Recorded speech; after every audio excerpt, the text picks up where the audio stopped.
Selamat pagi saudara-saudara yang terkasih di dalam Tuhan Yesus Kristus. Kita tidak terasa 1 tahun sudah kita lalui di tahun 2020. Ibadah komisi dewasa yang biasanya bisa kita hadiri secara fisik harus kita lakukan secara online. Tapi biarlah itu tidak mengurangi rasa syukur dan semangat kita untuk tetap bersekutu dengan Tuhan dan saudara-saudara seiman. Hari ini kita memasuki minggu terakhir di bulan Januari 2021. Kita berkumpul kembali walaupun masih tetap beribadah secara online. Karena situasi pandemi COVID-19, mari kita mengawali ibadah ini dengan menyanyikan pujian dari NKB 3, Terpujilah Allah.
Komisi dewasa pada hari ini tak punya banyak waktu. Bacaannya diambil dari 1 Korintus pasal 7 ayat 29 sampai 31. Kata pembuka untuk ibadah pada hari ini diambil dari 1 Korintus pasal 7 ayat 29. Saudara-saudara, inilah yang kumaksudkan, yaitu waktu telah singkat. Karena itu di dalam waktu yang masih sisa ini, orang-orang yang beristri harus berlaku seolah-olah mereka tidak beristri. Mari kita menyanyikan pujian dari KJ 36, Dihapuskan Dosaku.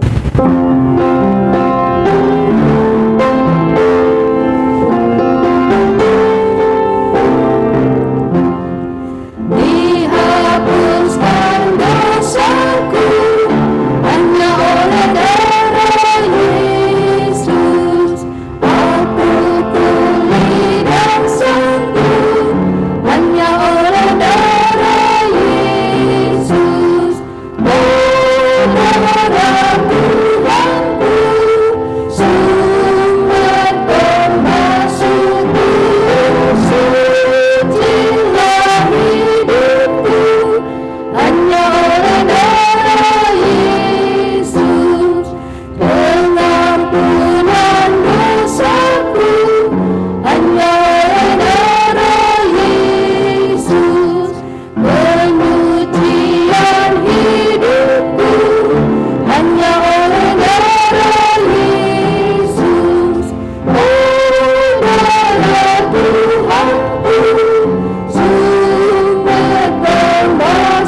Mari kita mengakui dosa kita dalam doa pengakuan dosa. Kami bersyukur kepadamu Tuhan, karena hingga hari ini Engkau tetap menyertai kami, memberkati kami, dan tak pernah meninggalkan kami. Sebagai anak-anak-Mu, kami justru sering mendukakan Tuhan melalui sikap dan tutur kata kami. Kami sering lalai melakukan tugas dan tanggung jawab kami sebagai umat pilihan-Mu. Tuhan, ampunilah, mampukan kami untuk menjadi pribadi-pribadi yang makin hari makin serupa seperti Engkau. Di dalam nama Tuhan kami Yesus Kristus, kami berdoa. Amin. Sekarang saatnya kita akan membaca Mazmur, diambil dari Mazmur pasal 62 ayat 5 sampai 12. Hanya pada Allah saja kiranya aku tenang, sebab daripadanya lah harapanku. Hanya Dialah gunung batuku dan keselamatanku, kota bentengku, aku tidak akan goyah. Pada Allah ada keselamatanku dan kemuliaanku, gunung batu kekuatanku, tempat pelindunganku ialah Allah. Percayalah kepadanya setiap waktu, hai umat. Curahkanlah isi hatimu di hadapannya. Allah ialah tempat perlindungan kita. Hanya angin saja orang-orang yang hina, suatu dusta saja orang-orang yang mulia. Pada neraca mereka naik ke atas, mereka sekalian lebih ringan daripada angin. Janganlah percaya kepada pemerasan, janganlah menaruh harap yang sia-sia kepada perampasan. Apabila harta makin bertambah, janganlah hatimu melekat padanya. Satu kali Allah berfirman, dua hal yang aku dengar bahwa kuasa dari Allah asalnya. Dan daripadamu juga kasih setia ya Tuhan, sebab Engkau membalas setiap orang menurut perbuatannya.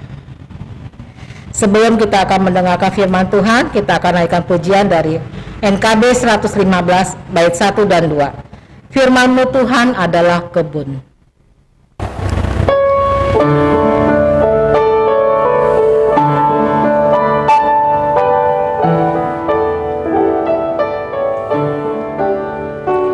Firman-Mu Tuhan adalah kebun penuh gembala yang datang ingin memetik bersuka dan senang.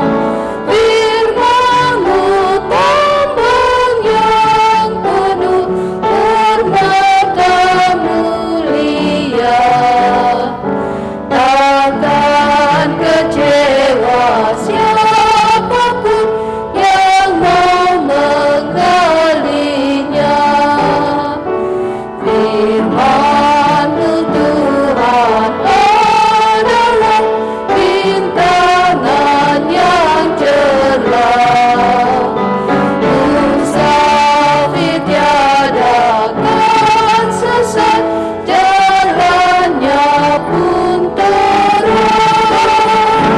Ya bulan turun firman-Mu menjadi tamanku, menjadi taman yang permai dan bintang panduku.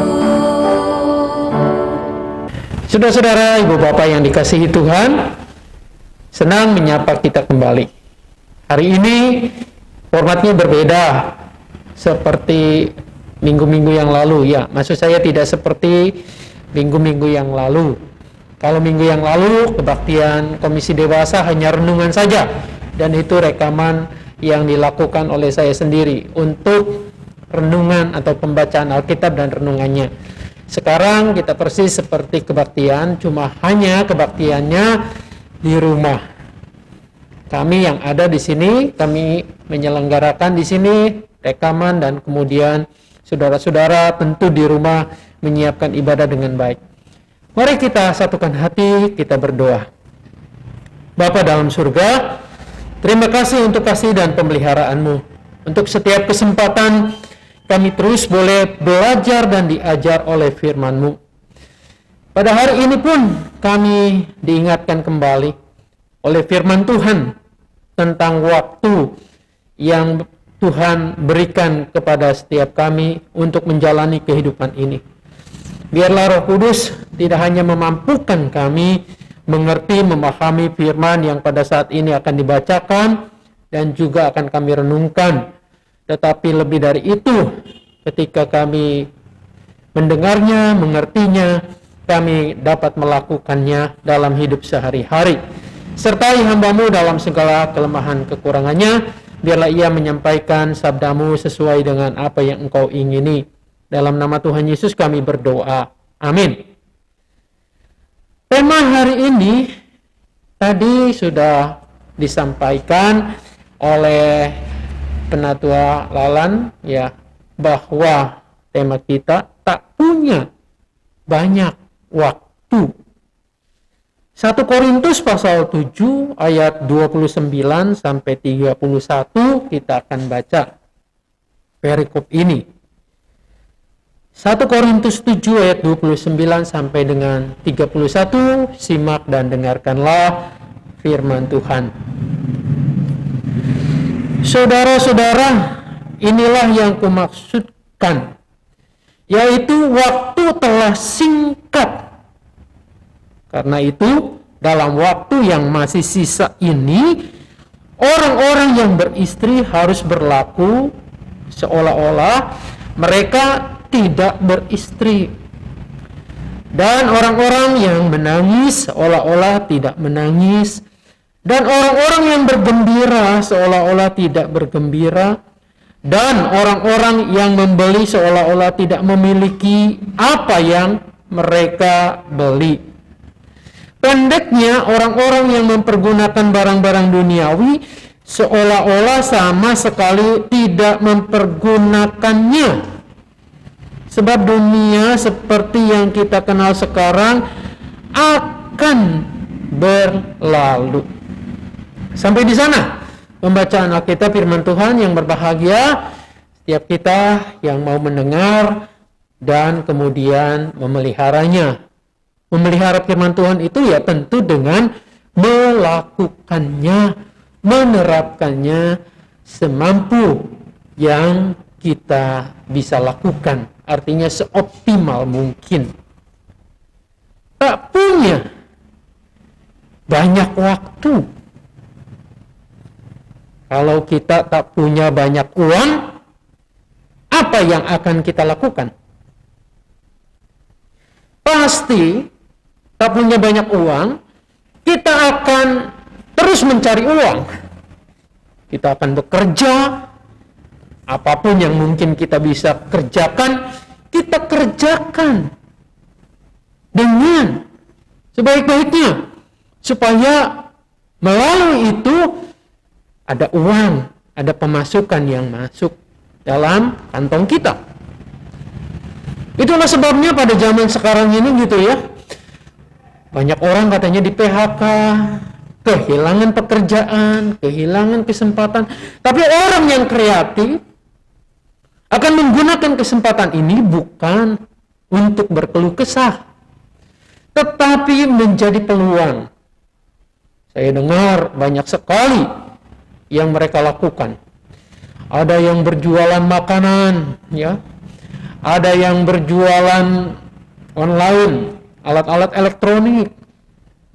Ada yang berjualan ini musim virus, maka yang terjadi untuk mencegahnya, berjualan disinfektan, berjualan hand sanitizer, obat-obat atau vitamin-vitamin yang mendukung. Pendek kata, dengan kreatifnya mereka melihat ini sebagai sebuah peluang. Tidak banyak uang, maka punya kesempatan untuk mencarinya, memberdayakan diri, mendapatkan uang. Coba bayangkan hal yang terjadi ketika orang sesuai tema kita tidak banyak waktu. Mau carinya kemana? Saudara-saudara, Berulang kali kalau saya membesuk anggota jemaat yang dalam kondisi kritis, gawat, dokter kemudian mengatakan tidak banyak lagi waktu untuk dia bisa bertahan hidup. Apa yang dilakukan? Tentu rumah sakit melakukan dengan segala kemampuan mereka. Obat-obatan, peralatan, dan seterusnya. Tapi kalau sudah ujungnya, tidak banyak lagi waktu. Berbeda dengan uang yang mungkin bisa dicari. Waktu tidak bisa kita cari. Waktu itu tidak bisa kita perpanjang, kita siapkan sendiri. Disinilah kita harus menyadari waktu itu, kesempatan kita hidup ini adalah pemberian dari Tuhan. Tidak bisa Anda dan saya mencarinya, memperpanjangnya. Mungkin memperpanjang 1 jam atau 5 menit atau berapa detik. Tidak bisa. Disinilah waktu adalah anugerah. Anugerah yang Tuhan berikan untuk kita semua, sehingga kita harus mempergunakannya dengan sebaik-baiknya. Nah, ada saatnya kita semua ini bakal pada posisi tidak punya banyak lagi waktu. Saudara-saudara, ketika saat itu tiba, apa yang kita akan lakukan?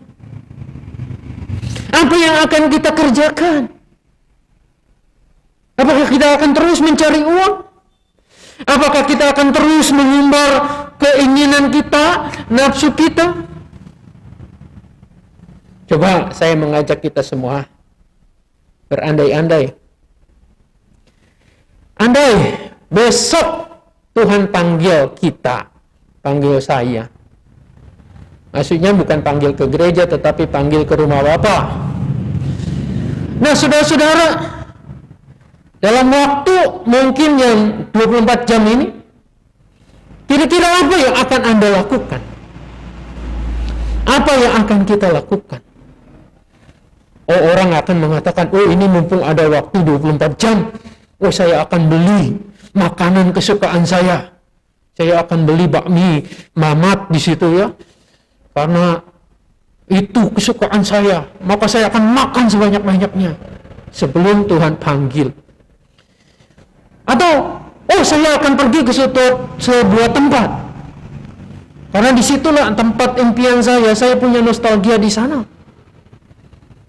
Atau saya akan membelikan ini dan itu.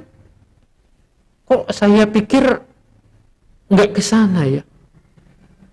Waktu yang tersisa ini mungkin akan kita gunakan sebaik-baiknya untuk betul-betul menyatakan cinta kita pada orang-orang yang terdekat dengan kita, untuk menyatakan pertobatan, bertobat mumpung masih ada waktu. Kalau sudah tidak ada waktu, kapan lagi? Nah, saudara-saudara, orang yang bisa menggunakan waktunya dalam saat-saat yang kritis ini, itu adalah orang yang menurut saya orang yang smart, orang yang bijak, orang yang memahami, mengerti bahwa kehidupan ini adalah fana.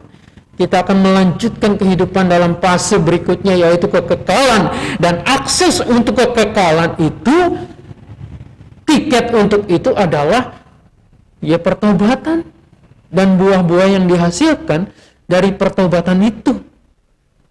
Karena harta benda tidak ada gunanya lagi.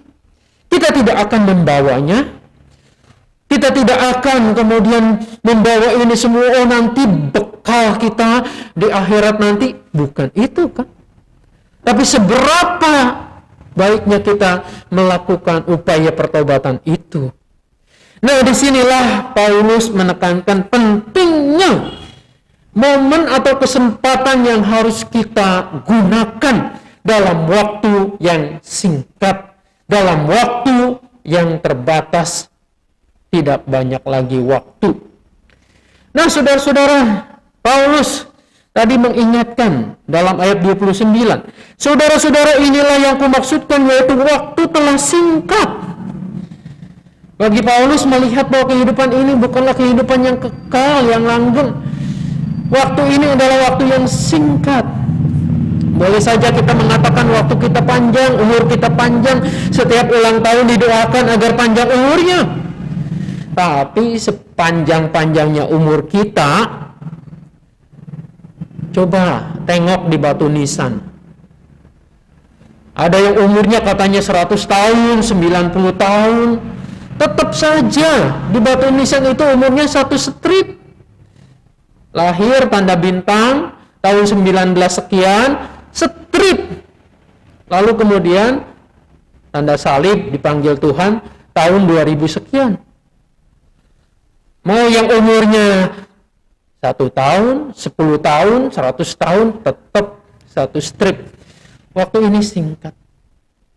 Singkatnya waktu kita bisa juga telusuri dalam pengalaman hidup kita. Minimal saya sendiri. Rasanya saya baru kemarin itu sekolah SD, SMP, lalu bekerja, masuk sekolah teologi. Sekarang kalau saya menerawang, kok betapa singkatnya waktu ini. Anak saya udah besar, sebentar lagi menyelesaikan skripsinya, sudah mau lulus. Kadang saya terkejut sendiri, berarti waktu ini begitu singkatnya.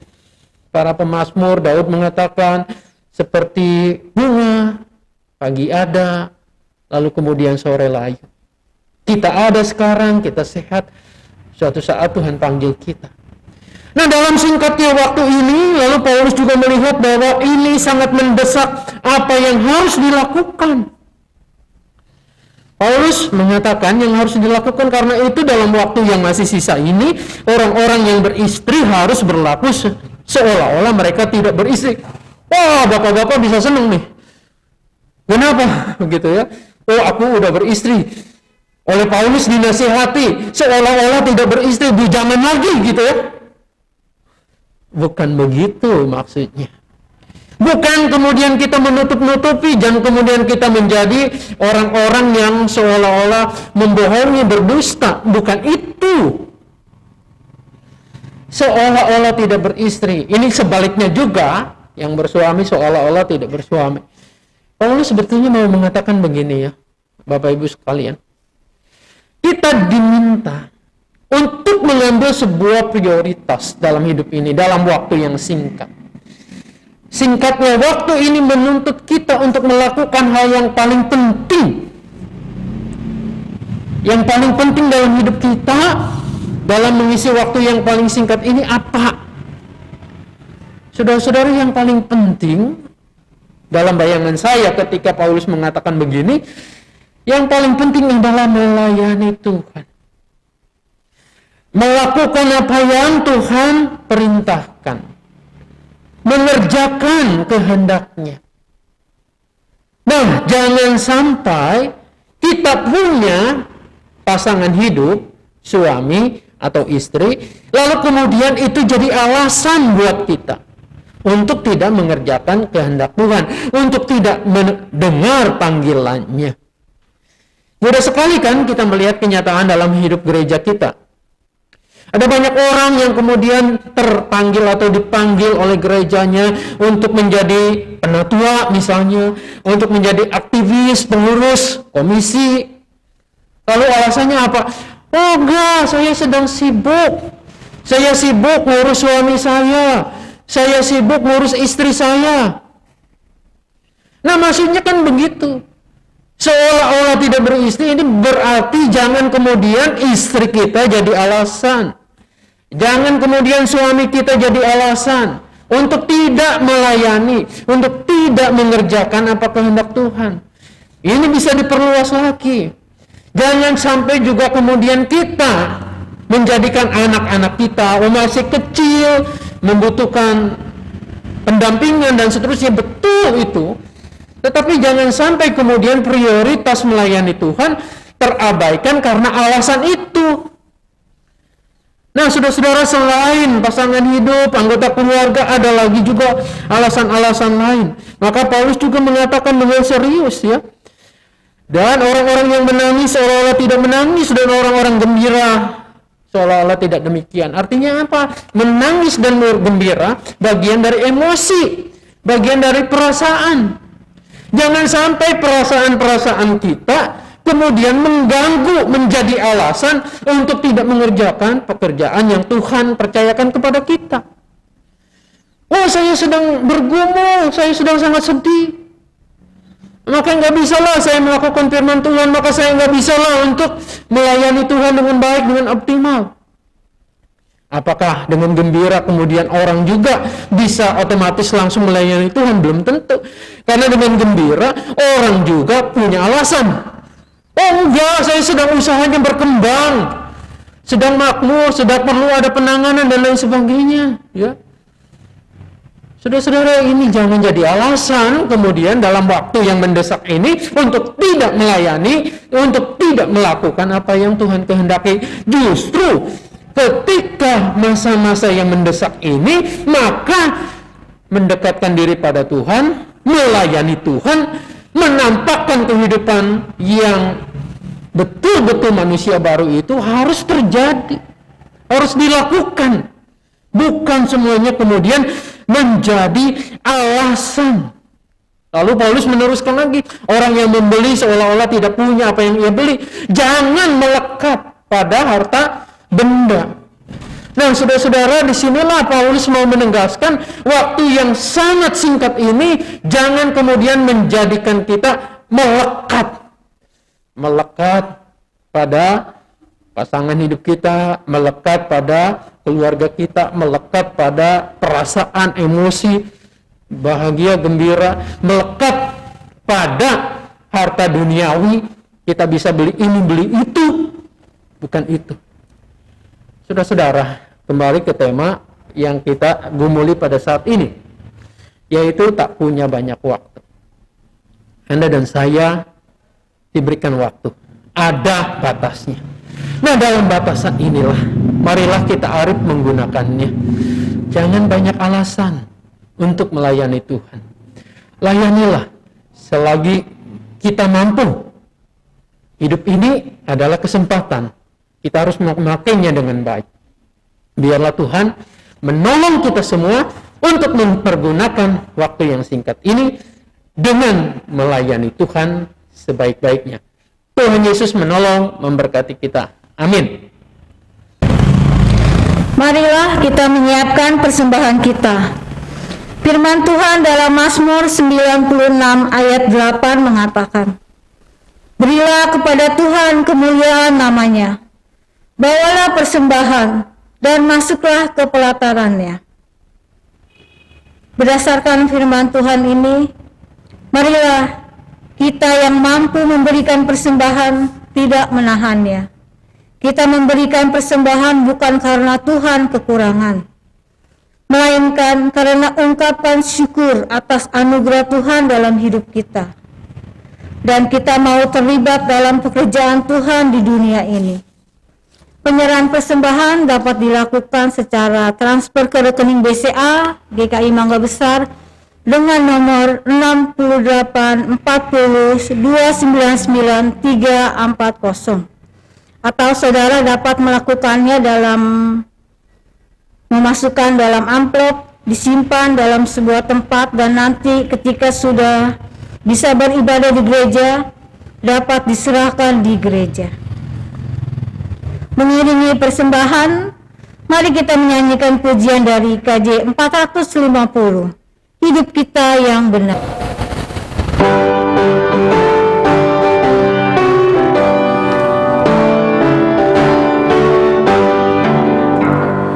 Hidup kita yang benar haruslah mengucap syukur, dalam Kristus bergema, janganlah terbelenggu. Dalam susah pun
berdoa.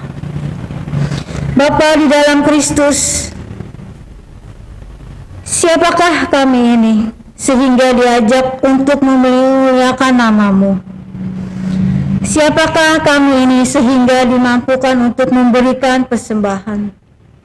Sebab pada dasarnya kami ini adalah debu dan tanah. Semuanya berasal dari Engkau sendiri. Jika kami hari ini mampu berbakti dan memberi persembahan, maka itu karena Engkau berkenan.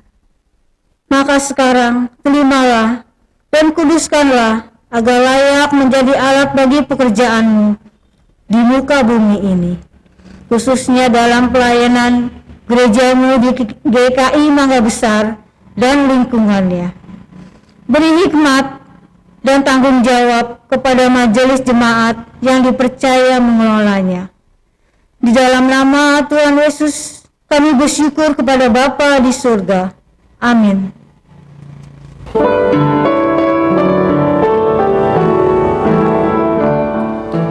Pakailah waktu anugerah Tuhanmu, hidupmu singkat bagaikan kembang, menanam yang kekal di hidupmu, hanyalah kasih tak akan lekang, tiada yang bakal di dalam dunia, segala yang indah pun akan lenyap, namun kasih-Mu demi Tuhan Yesus sungguh bernilai dan tinggal tetap.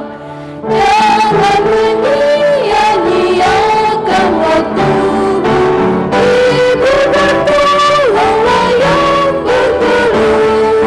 Biarlah lampu-Mu terus bercahaya, muliakanlah Tuhan di hidupmu. Tiada yang bakal di dalam dunia, segala yang indah pun akan lenyap, namun kasih-Mu demi Tuhan Yesus sungguh bernilai dan tinggal tetap.